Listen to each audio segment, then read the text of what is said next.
नमस्कार दोस्तों, स्वागत करता हूं आपके अपने चैनल एडवेंचर स्टडी में। मैं Sandeep Reddy RRB group D previous year practice session series में आज 18 अगस्त फर्स्ट शिफ्ट की आए हुए मैथ के क्वेश्चन की प्रैक्टिस करेंगे। तो चलिए शुरू करते हैं।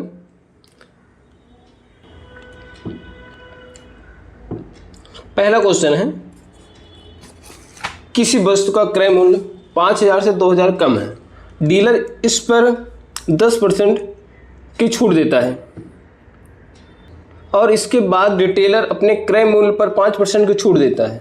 ग्राहक के लिए अंतिम विक्रय मूल्य, किसी वस्तु का क्रय मूल्य जो है 5000 से 2000 कम है, मतलब कि 5000 में अगर 2000 कम है तो उसका 3000 रुपया क्रय मूल्य है, 3000 रुपया क्रय मूल्य हो गया और डीलर इस पर 10% की छूट देता है। अगर 3000 पे 10% की छूट दे रहा है तो मतलब कि 90%, तो 90% बराबर कितना हो जाएगा, 2 जीरो से 2 जीरो काट देंगे, 9 त्रिक 2700।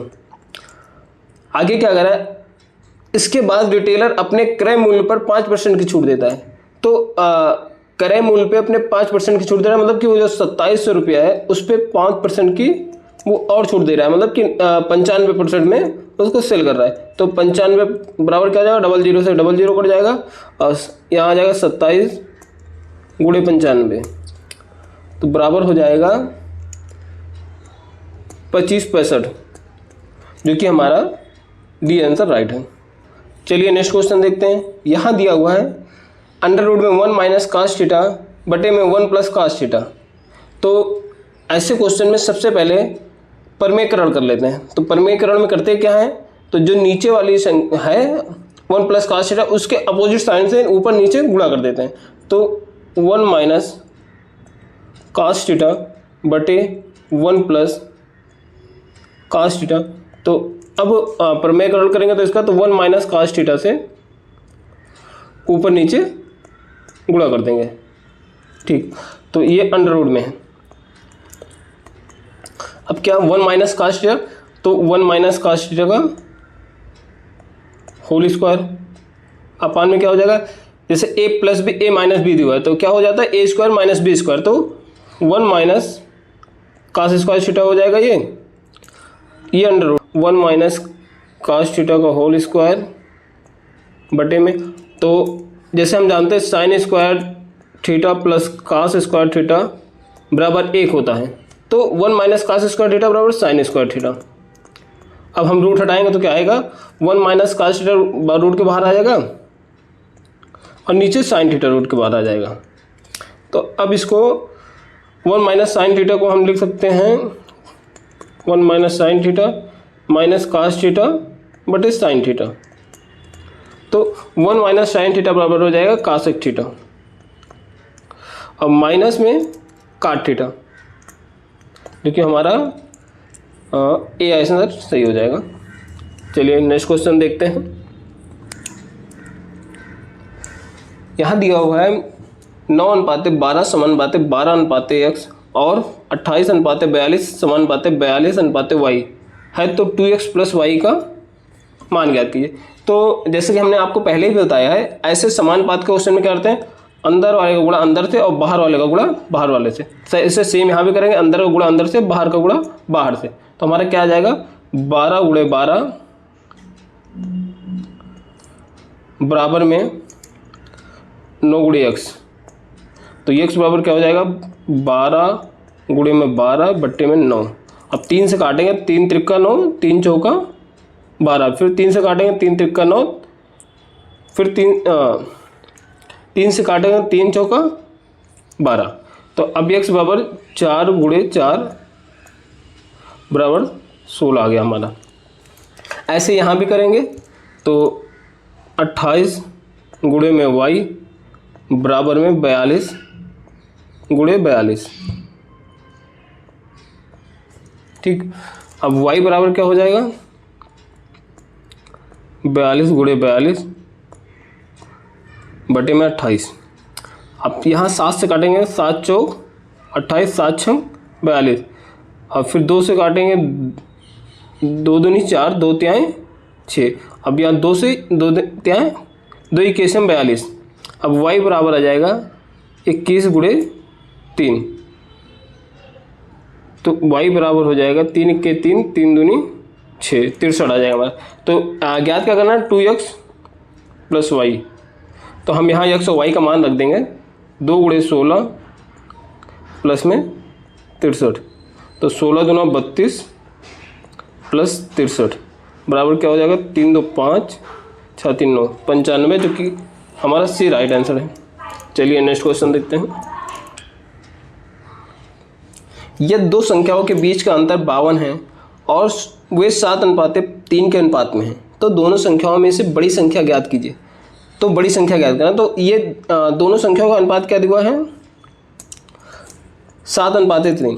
तो 7:3 दिया, मतलब कि दोनों का अंतर कितना है, एक्चुअल में 4 का अंतर है। लेकिन हमारी क्वेश्चन में क्या है, दोनों संख्याओं के बीच का अंतर 52 है, तो मतलब 4 बराबर हो जाएगा 52, तो 1 बराबर क्या आ जाएगा 13। अब बड़ी संख्या ज्ञात करना, तो बड़ी संख्या क्या है, बड़ी संख्या हमारी 7 है ना, तो अब यहाँ अनुपात में 7 है, तो अब हम 1 बराबर 13 है, तो 7 बराबर क्या होगा, 7 × 13 बराबर 13 × 91, जो कि हमारा डी राइट आंसर हो जाएगा। चलिए नेक्स्ट क्वेश्चन देखते हैं। यदि प्लस को भाग, माइनस को प्लस, गुणे को माइनस और भाग को गुणा है, तो ऐसे क्वेश्चन हम क्या करते हैं, सबसे पहले जो दिया हुआ है उसको चेंज कर लेते हैं। तो 23 गुणे के स्थान पे -15 ब्रैकेट, अब माइनस के स्थान पे है प्लस और उसके बाद भाग के स्थान पे क्या, 1/4, 1 गुणे 4 हो जाएगा। अब प्लस के स्थान पे हमारा भागे 2 और माइनस के स्थान पे प्लस है, +2। अब भाग के स्थान पे, लास्ट में भाग के स्थान पे क्या, गुणा है, गुणे 2 और बड़ा ब्रैकेट बंद, यहाँ एक मझला ब्रैकेट भी है। ठीक, तो सबसे पहले छोटे ब्रैकेट को सॉल्व करेंगे। तो 23 में से 15 गया कि यहाँ 8 हो जाएगा, और यहाँ प्लस में 4 × 4, ये भी एक ब्रैकेट के अंदर, भागे 2 + 2 4, पूरे ब्रैकेट के बाहर क्या है हमारा, गुणे में 2 है। तो अब ये वाला ब्रैकेट सॉल्व करेंगे, तो 8 × 4 = 12, भागे में 4 गुणे 2। अब ये 4 से भागा करेंगे तो 4 × 12 गुणे 2 बराबर में 6 आंसर आ जाएगा हमारा, जो कि डी सही है। चलिए नेक्स्ट क्वेश्चन देखते हैं। उस त्रिभुज का क्षेत्रफल ज्ञात कीजिए जिसकी भुजाएं 12, 14 और 16 है। जहाँ त्रिभुज की भुजाएं दी रहीं वहाँ पे हम हीरोज फार्मूला लगाते हैं। तो हीरोज फार्मूला क्या होता है, त्रिभुज का क्षेत्रफल बराबर √S × S - A × S - B × S - C। तो जहाँ यस क्या है, यस परिमाप है, यस जो है वो अर्ध परिमाप है, तो अर्ध परिमाप क्या होता है, यस बराबर A + B + C बटे में 2। तो यस बराबर क्या आ जाएगा, ए कितना दिया, A 12 दिया है, प्लस में 14 प्लस में 16 बटे 2 बराबर 16 4 20 10 30 10 40 तो 42 बटे में 2, तो बराबर आ जाएगा 21। तो हमारा यस 21 आ गया।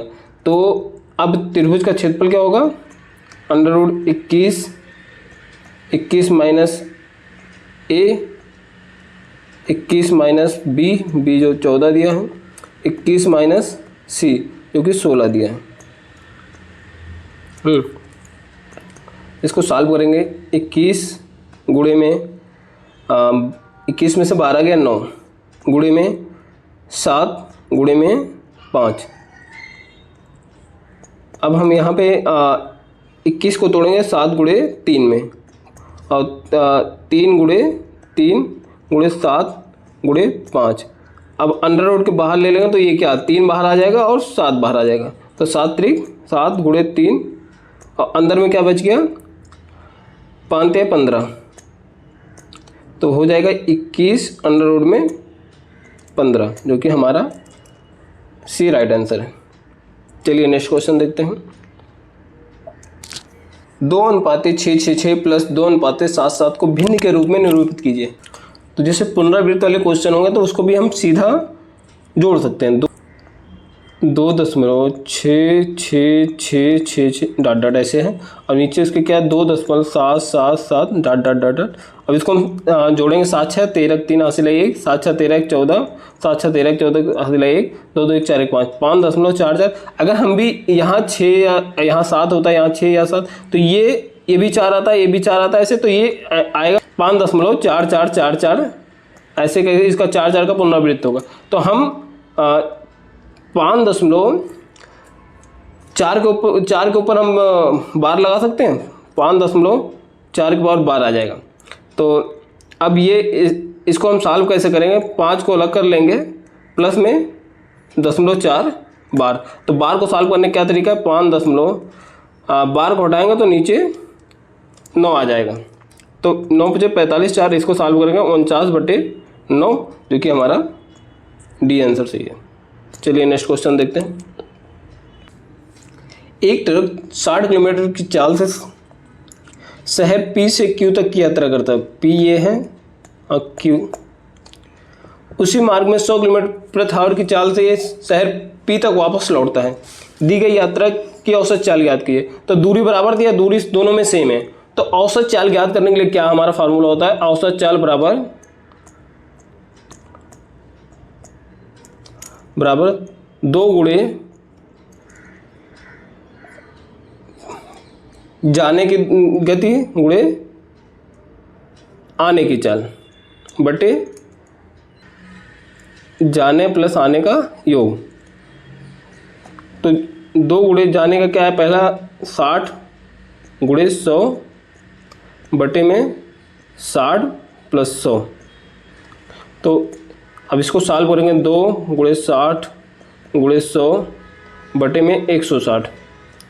1 0 से 1 0 काट देंगे, 2 से काटेंगे 2 8 16, 4 से काट देंगे, सॉरी 4 से काटेंगे 4 दूनी 8 25 100 का 100 और 2 से काटेंगे 2 3 6। तो 25 × 3 हमारा आएगा। तो 25 3 75 हमारा जो कि राइट आंसर हो जाएगा ए। चलिए नेक्स्ट क्वेश्चन देखते हैं। ए 100 अंडे 4 मिनट में गिन सकता है और बी उतने ही अंडे 5 मिनट में गिन सकता है। यदि वे एक साथ मिलकर 450 अंडे गिनने के लिए काम करते हैं तो उन्हें कितना समय लगेगा। तो ए क्या है, ए को 100 अंडे गिनने में कितना समय लगता है, 4 मिनट, और बी को 5 मिनट।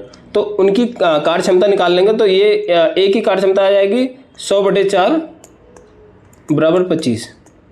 अब बी की ऐसे 100/5 बराबर में 20। अब जैसे ए और बी दोनों साथ में गिनना शुरू करते हैं तो ए और बी जब साथ में गिनेंगे तो ए की कार्य क्षमता क्या है 25 और बी की क्या है 20। 25 + 20 बराबर 45। मतलब वो 1 मिनट में 45 अंडे गिनेंगे। तो गिनने कितने हैं 450। तो 450/45 बराबर में 10। तो मतलब 10 मिनट में वो 445 अंडे गिन देंगे जो कि हमारा डी आंसर सही है। चलिए नेक्स्ट क्वेश्चन देखते हैं। वर्तमान में मेरे पिता की आयु मुझसे 25 वर्ष अधिक है। 5 वर्ष पहले हमारी आयु का योगफल 39 वर्ष था। अब वर्तमान में क्या दिया है, वर्तमान में पिता की आयु पुत्र की आयु से 25 वर्ष अधिक है। तो पुत्र का अगर x है तो पिता की हो जाएगी x + 25। ये पुत्र है और ये पिता। अब क्या कह रहा है 5 वर्ष पहले, 5 वर्ष मतलब कि x - 5। ऐसे ही पिता की आयु क्या हो जाएगी x + 25 - 5 बराबर x - 20। तो ये 5 वर्ष पहले की आयु है। ये x - 5 x - 20 जो है 5 वर्ष पहले की आयु है। तो दोनों का योगफल कितना है x -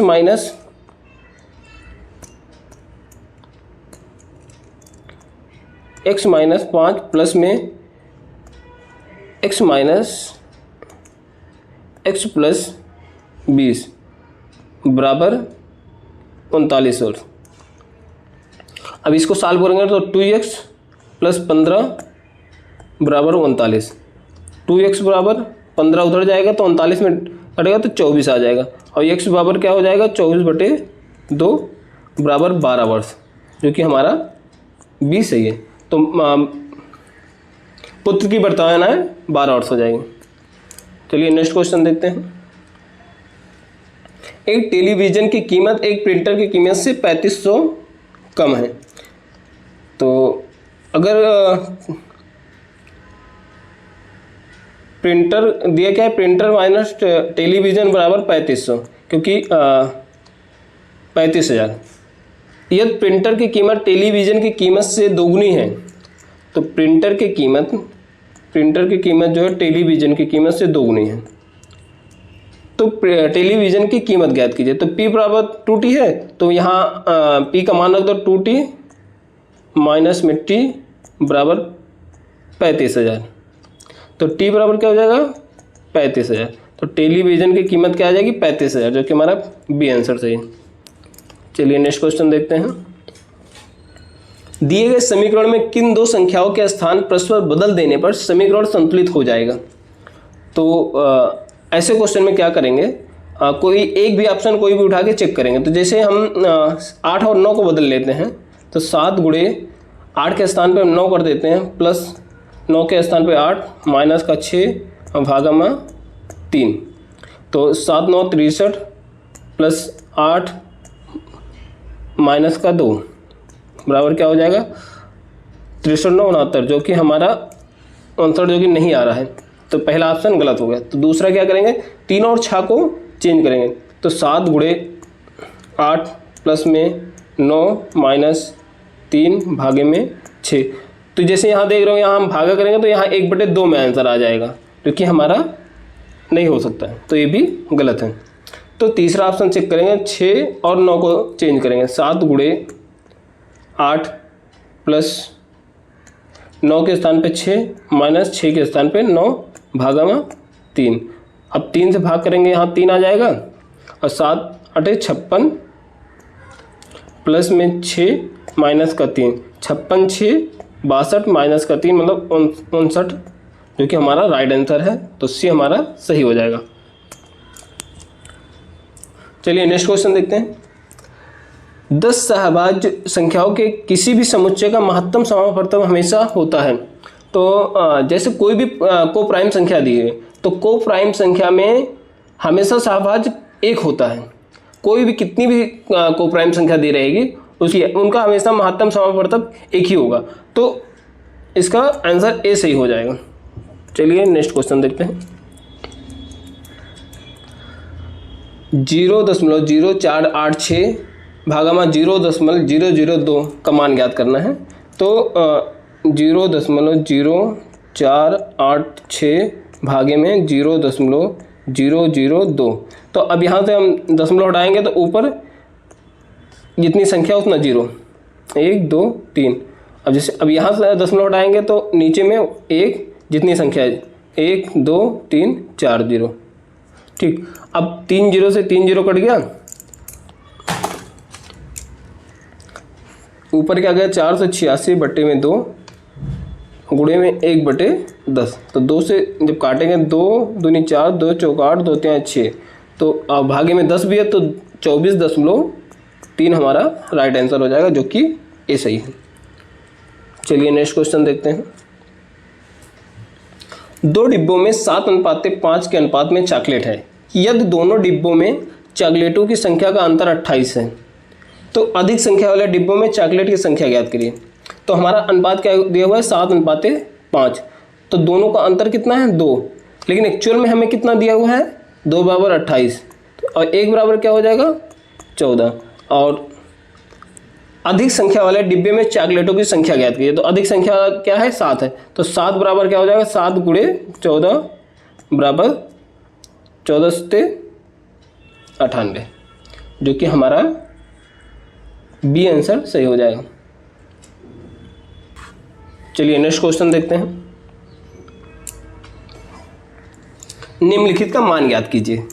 तो दिया क्या है 5 की पावर 3 5 की पावर 4 गुणे में 5 की पावर 2।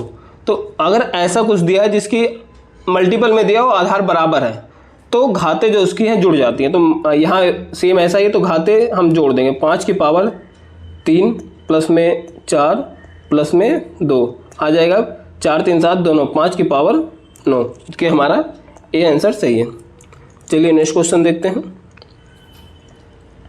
यदि 3 संख्याओं का अनुपात 5:6:8 है और उनके वर्गों का योग 1250 है, तो उन संख्याओं का गुणनफल ज्ञात कीजिए। ठीक, तो अब हम संख्या, जैसे संख्या का अनुपात दिया है 5:6:8, तो हम इसको ही मान लेते हैं कि 5x 6x 8x, ये हम संख्याएं मान लिए। तो इनके वर्गों का योग 1250 है, तो वर्गों का योग 5x² plus 6x² plus 8x² बराबर 1250 दिया है। तो इसको सॉल्व करेंगे हम। 25x² plus 36x² plus 64x² बराबर 1250। 25 50 60 61 61 64 कितना हो गया? 12 125। 125² बराबर 1250। तो ये x² बराबर क्या आ जाएगा हमारा? 10 आ जाएगा, क्योंकि 125 से ये कटेगा 10 बार में, तो x² बराबर 10 आ गया। तो x बराबर कितना हो जाएगा? √10। तो क्या ज्ञात कर रहा है? उन संख्याओं का गुणनफल ज्ञात कीजिए। तो हमें निकालना क्या? 5x गुणे 6x गुणे 8x। अब यहाँ x का मान रखेंगे तो 5 √10 गुणे 6 √10 गुणे 8 √10। अब देखिए यहाँ इनका गुणा करेंगे तो 5 6 30 गुणे में √10 क्या हो जाएगा? 10 हो जाएगा। अब यहाँ 8 √10। अब इसका गुणा करेंगे तो यहाँ 8 त्रिक 24, 2400 रूट में 10 आ जाएगा, जो कि हमारा डी आंसर सही है। चलिए नेक्स्ट क्वेश्चन देखते हैं। दी गई आकृति में ए बी समांतर क्यू पी है। ए बी बराबर x दिया है, पी क्यू बराबर x प्लस 10 दिया है, आर बी बराबर x/2 दिया है, अब बी पी बराबर x प्लस 1 दिया है। तो पी क्यू ज्ञात कीजिए। तो पी क्यू हमारी कौन सी भुजा है? पी क्यू हमारी x प्लस 10 है। तो जैसे दिया है क्या है, ये भुजा इसके समांतर है। ठीक, अब यहाँ हम कंडीशन क्या लगाएंगे? समरूप त्रिभुज का। तो समरूप त्रिभुज कैसे बनाएंगे? देखिए पी क्यू समांतर ए बी का है, और ये जो रेशियो है, ये जो भुजा, ये जो एंगल है, ये वाले कोण Q और कोण A, ये एक जैसे कोई समांतर रेखा है, तो समांतर रेखा पर कोई तिर्यक रेखा खींची गई है, तो ये हमारा संगत कोण होता है। ठीक, ये कोण और ये कोण संगत कोण होता है। तो संगत कोण बराबर होती हैं, तो ये कोण इसके बराबर है, ऐसे ही ये कोण P कोण B के बराबर है। ठीक, तो अब ये त्रिभुज जो है, त्रिभुज आर क्यू पी समरूप है त्रिभुज आर ए बी के। तो समरूप त्रिभुज की कंडीशन क्या है? जो रेशियो एक भुजा में, वही रेशियो सभी भुजाओं में होती है। तो हम कंडीशन को लगा देते हैं। तो क्यू पी बराबर हो जाए, क्यू पी रेशियो बटे में ए बी बराबर हो जाएगा आर पी बटे में आर बी। तो क्यू पी दिया हुआ है x प्लस में 10, ए बी दिया है x, और आर पी दिया हुआ है x/2 प्लस x प्लस 1, क्योंकि आर पी दिया है और बी पी दिया है। डायरेक्टली हमें आर पी तो दोनों को जोड़ के निकाल लेंगे, बटे में आर बी दिया है x/2। अब इसको सॉल्व करेंगे तो x प्लस 10 बटे x बराबर हो जाएगा x प्लस 2x प्लस 2 बटे में x पूरे बटे में x/2। तो x से x कटेगा, सॉरी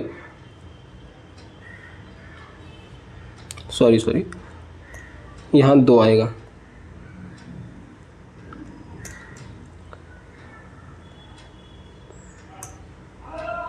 यहाँ 2 आएगा तो 2 से 2 कटेगा, तो हमारे यहाँ क्या आ जाएगा?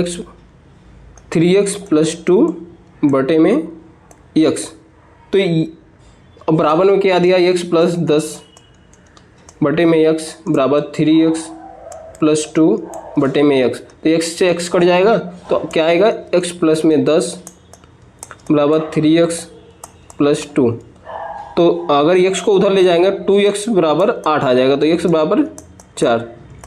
तो हमें क्या निकालना है, पी क्यू दिया क्या है, x प्लस 10 और x की वैल्यू कितनी है 4, 4 प्लस 10 बराबर 14 इकाई हमारा, जो कि इसमें कोई भी ऑप्शन नहीं है लेकिन हमारा 14 सही है। चलिए नेक्स्ट क्वेश्चन देखते हैं, ये 14 ही रहा होगा। चलिए नेक्स्ट क्वेश्चन देखते हैं।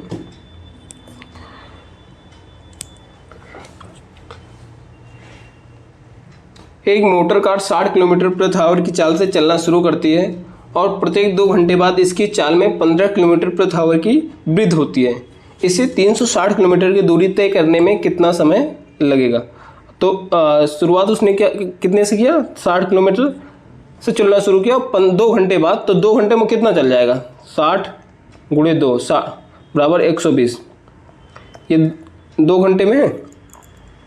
अब 2 घंटे बाद उसकी स्पीड 60 से 15 प्लस हो जाएगी, मतलब 60 प्लस 15 बराबर 75, और अगले 2 घंटे फिर वो उसी स्पीड से चलता है, तो अगले 2 घंटे में कितना दूरी तय करेगा, 150 किलोमीटर। तो ये भी 2 घंटे में, ठीक। अब हमारा ये कितना हो गया, 270, हमें दूरी कितना तय करनी है, 360, तो 360 माइनस 270, हमारी बची हुई दूरी 90 किलोमीटर बची है। तो अगला 90 किलोमीटर जो है, क्योंकि 2 किलोमीटर उसने 75 से चला, तो अगले 2 किलोमीटर बाद 15 से जब और स्पीड बढ़ेगी तो उसका 90 किलोमीटर प्रति आवर हो जाएगा। तो मतलब अगले 1 घंटे में वो 90 किलोमीटर चलेगा। तो 2 घंटे 4 घंटे 2 पहले चला है और 1 घंटे ये, तो 4 1 5 घंटा हमारा आंसर हो जाएगा, जो कि बी सही है। यदि 2 समांतर रेखाओं को एक तिर्यक रेखा द्वारा प्रच्छेद किया जाता है तो नीचे दिए गए विकल्पों में से कौन सा विकल्प अनिवार्य रूप से सही नहीं है? तो गलत बताना है। तो पहला दिया हुआ शीर्षाभिमुख कोण के कोणों का मान समान होता है। तो शीर्षाभिमुख कोण होते क्या हैं? तो जैसे कोई रेखा दी हुई है, अब ये एक तिर्यक रेखा है, तो ये जो एंगल होगा और ये जो एंगल होगा ये शीर्षाभिमुख होंगे, तो शीर्षाभिमुख कोणों का मान समान होता है, तो ये बात सही है। हमें गलत ज्ञात करना, तिर्यक रेखा के एक ओर के अंतःकोण के युग्म के कोणों का मान समान होता है। तो जैसे अब तिर्यक रेखा दी हुई है, तो क्या दिया है, तिर्यक रेखा के एक ओर के अंतःकोण के युग्म का मान समान होता है, तो क्या ये कोण के बराबर होता है, जो कि हमारा गलत। ये दोनों कोणों का योग 180 होता है बट बराबर नहीं होता है, जो कि हमारा ये गलत है। हम सीधे देख लेते हैं, संगत कोण युग्म के कोणों का मान समान होता है। संगत कोण, अब जैसे यहाँ एक दूसरी लाइन खींच लेते हैं, अब ये हमारा कोण जो है ये इसके संगत कोण है, तो ये बराबर होगा, ये कोण इसके संगत है, ये आपस में बराबर होता है, ये होता है, तो मतलब ये हमारा सही है। एकांतर अंतःकोण युग्म में कोण का मान समान होता है। तो एकांतर कोण कैसे बनते हैं, हमारी जड़ आकृति बनती है, तो ये वाला कोण इसके बराबर होता है, तो ये भी हमारा सही है। तो हमारा बी आंसर हो जाएगा, क्योंकि बी हमारा गलत हुआ है, तो हमें यहाँ सही नहीं है बताना। चलिए नेक्स्ट क्वेश्चन देखते हैं। यदि x और y संख्या 115 xy के ऐसे 2 अंक हैं कि यह संख्या 90 से विभाज्य है, तो x प्लस y का मान ज्ञात कीजिए। तो संख्या के 2 अंक, संख्या क्या दी है, 115 xy जो है वो 90 से विभाज्य है। तो अगर 90 से विभाज्य होगा तो मतलब ये जो 0 है ये हमारी लास्ट वाली संख्या को कट करेगा, तो 0 y बराबर क्या आ जाएगा, हमारा 0 आ जाएगा, क्योंकि और कुछ 0 से नहीं कटेगा। अब y 0 आ गया तो हमारा बची हुई संख्या क्या है, 9 है, तो 9 से डिवाइड होने के लिए हमारा 115x मतलब अंकों का योग जो होता है वो 9 से डिवाइड होना चाहिए। तो हमारा 5 1 6 1 7 प्लस x जो है वो 9 से डिवाइड कब होगा, जब x बराबर 2 आ जाएगा। तो अब हमारा क्या आ गया, y बराबर 0 x बराबर 2, तो x प्लस वाई बराबर 2 प्लस 0 बराबर 2, हमारा डी है आंसर सही है। चलिए नेक्स्ट क्वेश्चन देखते हैं। किसी रियायती बिक्री में 10,490 के अंकित मूल्य वाली एक साड़ी अब 9,441 में बेची जाती है। साड़ी पर कितने % की छूट दी गई है? तो पहले हम निकाल लेंगे 10,490 की वो अंकित मूल्य था, लेकिन बेची कितने में गई, 41 में, तो कितने रुपये की छूट दी गई है? 10 में से 1 गया 9, 8 में से 4 गया 4, 4 में से 4 0 1, 1049। तो अब 1049 रुपये का उसने छूट दिया, कितने पे दिया है? 10,490 पे। अब परसेंटेज बात कर लेंगे तो 100 से गुणा, तो ये 10 बार में कट जाएगा, तो 100/10 बराबर 10% आ जाएगा, जो कि हमारा बी आंसर सही है। चलिए नेक्स्ट क्वेश्चन देखते हैं। यदि समीकरण x² - 12x प्लस के बराबर 0 के मूलों में एक मूल x बराबर 3 है, तो दूसरा मूल ज्ञात कीजिए। अब जैसे कोई भी द्विघात समीकरण है, उसका एक मूल जो है दिया हुआ है, तो वो मूल जो है उस द्विघात समीकरण को संतुष्ट करेगा, तो हम x का मान यहाँ रख देंगे। तो x बराबर 3 रखेंगे, तो 3 का स्क्वायर माइनस 12 × 3 प्लस का k बराबर 0। ठीक, 3 त्रिका 9 माइनस 12 बांटते हैं 36 प्लस का k बराबर 0। तो यहाँ k का वैल्यू क्या आ जाएगा? 36 9 27, तो k का वैल्यू 27 आ जाएगा। तो अब k का वैल्यू हम समीकरण में रख देंगे, x² - 12x प्लस का 27 बराबर 0। तो अब इसको सॉल्व करेंगे, x² 9 त्रिक 27 होता है ना, तो माइनस का 9x माइनस का 3x प्लस का 27 बराबर 0। x कॉमन लेंगे, x माइनस 9 आ जाएगा, और यहाँ माइनस 3 का कॉमन लेंगे, तो x माइनस 9 यहाँ भी आ जाएगा बराबर में 0। तो x माइनस 3 x माइनस 9 बराबर में 0। तो एक मूल तो हमारा x बराबर 3 ही है, और दूसरा क्या आ जाएगा? x बराबर 9, जो कि हमारा b सही है। चलिए नेक्स्ट क्वेश्चन देखते हैं। यदि a और b समीकरण x² + x - 2 बराबर 0 के मूल हैं, तो x के पदों में वह द्विघात समीकरण ज्ञात कीजिए जिसके मूल 1/a + 1/b और ab होंगे। तो सबसे पहले ab का मान निकाल लेंगे। यदि a और b समीकरण x² + x - 2 बराबर 0 है, तो x² + x - 2 बराबर 0 है, तो इसको हम मूल निकालेंगे, तो इसको हम विखंडित करेंगे। पहले x² प्लस का 2x माइनस का x माइनस का 2 बराबर 0। तो x यहाँ कॉमन लेंगे तो x + 2 आएगा, और यहाँ माइनस का 1 कॉमन लेंगे तो x + 2 आ जाएगा बराबर 0। तो x - 2 और x + 2 x - 1 बराबर 0। तो a के मूल आ गया x बराबर माइनस का 2, और दूसरा क्या आ गया? x बराबर 1, मतलब a की वैल्यू है -2 और b की वैल्यू है 1। तो अब निकालना क्या है? 1/a प्लस में 1/b और ab, ये हमारा जो अगला समीकरण निकालना है उसके मूल है। तो पहला मूल क्या है? 1/a, मतलब 1/-2 प्लस में 1 बराबर क्या आ जाएगा? 1/2 आ जाएगा हमारा, और ab बराबर -2 गुणे में 1 बराबर -2 आ जाएंगे। तो अब हमारा ये मूल ये दिया हुआ है, तो हम समीकरण कैसे फाइंड करते हैं? अगर कोई द्विघात समीकरण बनाना है तो हमारा फार्मूला क्या होता है? x² माइनस मूलों का योग इंटू x प्लस मूलों का गुणन बराबर में 0। ठीक, अब यहाँ x² माइनस मूलों का योग क्या हो जाएगा? 1/2 प्लस में माइनस में 2 इंटू x प्लस 1/2 माइनस का 2 बराबर 0। तो x² माइनस यहाँ माइनस का 2 दूनी 4, 4 में से 1 है, माइनस का 3/2 आ जाएगा, 3/2 इंटू x, और ये आ जाएगा 2 का 2 कट जाएगा, माइनस का 1 आ जाएगा बराबर में 0।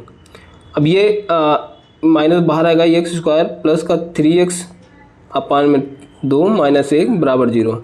अब 2 से हम गुणा कर देंगे, तो 2x² प्लस 3x माइनस का 2 बराबर 0। तो हमारी जो नई समीकरण बन के आई 2x² प्लस 3x माइनस का 2, जो कि हमारा बी आंसर सही है। चलिए नेक्स्ट क्वेश्चन देखते हैं। यदि प्लस का अर्थ माइनस, माइनस का अर्थ भागे और भाग का अर्थ गुणा है और गुणे का अर्थ प्लस है तो निम्नांकित समीकरण में प्लस के स्थान पे क्या आएगा। तो सबसे पहले हम इसको जैसा दिया हुआ है क्वेश्चन में उसको हम बदल लेते हैं। 12 भागे के स्थान पे क्या आएगा, गुणा 6, प्लस के स्थान पे माइनस 28 और माइनस के स्थान पे भागे 7 अब गुणे के स्थान पे प्लस 14। तो बोर्ड में उस रूल क्या कहता है कि सबसे पहले हम भागे को सॉल्व करेंगे। तो 7 चौक 28, तो इसके स्थान पे 4 आ जाएगा और 12 छंग 72 माइनस 4 प्लस में 14, तो 14 में से 10 4 गया 10, 72 10 82, जो कि हमारा सी आंसर सही है। चलिए नेक्स्ट क्वेश्चन देखते हैं। 1280 की राशि पर 5% की वार्षिक ब्याज दर से 3 वर्ष में प्राप्त साधारण ब्याज ज्ञात कीजिए। तो साधारण ब्याज का फार्मूला क्या होता है हमारा, SI बराबर मूलधन गुणे दर गुणे समय बटे में 100। ठीक, तो मूलधन क्या दिया हुआ है 1280 रुपये, गुणे में 5% गुणे में समय कितना 3 है बटे में 100। 1 0 से 1 कटेगा, 5 दूनी 10 और 2 से काटेंगे 2 छंग 12 2 चौका 8, तो 64 गुणे 3 आ जाएगा। 3 चौक 12 का 2 हासिल है 36 18 19, सी ऑप्शन सही है। कक्षा 9 के विद्यार्थियों के एक समूह में एक इलाके के परिवार में सदस्यों की संख्या जानने के लिए 40 परिवारों का सर्वेक्षण किया गया, जिसके परिणाम स्वरूप नीचे दी गई बारहमता साड़ी प्राप्त हुई। इन आंकड़ों का बहुलक ज्ञात करिए।